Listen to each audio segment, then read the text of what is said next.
Asosiasi Kecik Kecamatan Kuta Alam atau ASO-Kulam bersama Koramil 13 Kuta Alam menggelar program jemput bola atau jebol di kantor Kecik Kuta Alam Banda Aceh. Program ini bertujuan mempermudah masyarakat mengurus dokumen kependudukan.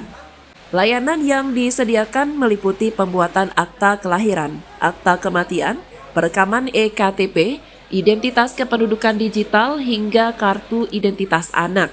Program ini sebagai wujud implementasi Asta Cita Presiden Republik Indonesia untuk mendekatkan layanan administrasi kepada masyarakat.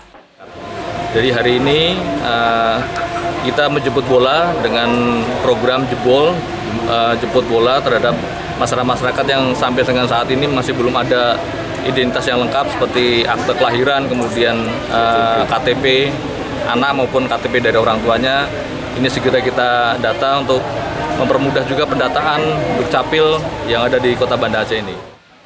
Ketua ASO-Kulam Al-Tazaini menyampaikan apresiasi atas kolaborasi dengan Koramil Kuta Alam yang juga bagian dari peringatan HUT Kodam Iskandar Muda ke-68 dan Hari Juang Kartika 2024.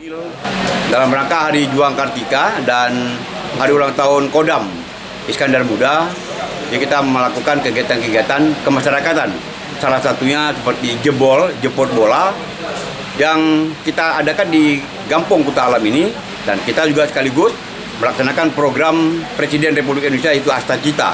Nah, ini yang kita lakukan pada hari ini untuk mempermudah masyarakat melakukan pengurusan tentang pribadinya.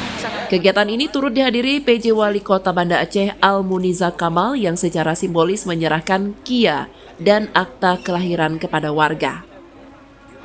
Program jemput bola ini menjadi bukti nyata sinergi lintas sektor dalam memberikan pelayanan publik yang lebih mudah, cepat dan efisien bagi masyarakat Kota Banda Aceh.